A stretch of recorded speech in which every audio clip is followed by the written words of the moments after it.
I'm here. Hello to everyone. তো আগের ভিডিওতে দেখেছিলে যে আমরা অযোধ্যার বাকি মন্দিরগুলো সব দর্শন করে নিয়েছি। আমরা সব মন্দির দর্শন করে এই হনুমানজির কাছেও গেছিলাম। আর এখানে মন্দিরগুলো খুবই সুন্দর, মানে ভিতরে অনেক মন্দির আছে। আমরা সবগুলি প্রায় দর্শন করে নিয়েছি। আর এটা ছিল আমাদের অযোধ্যার লাস্ট দিন, তাই আমরা সব ঠিকমতো এনজয় করে আরও কিছু কেনাকাটা করে আমরা সবাই তারপরে ডিনারের জন্য হোটেল খুঁজছিলাম। আর এখানে পাপাকে একটা জায়গা আমি ঠিকমতো প্রায় দেখাতে পারলাম।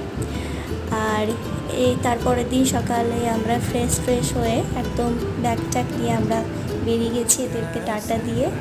তারপরে হচ্ছে আমরা বেনারসে পৌঁছে গেছি। আর এটা হচ্ছে সেই বেনারসের স্টেশন, খুবই সুন্দর। দেখাবে অন্য ব্লগে। টাটা।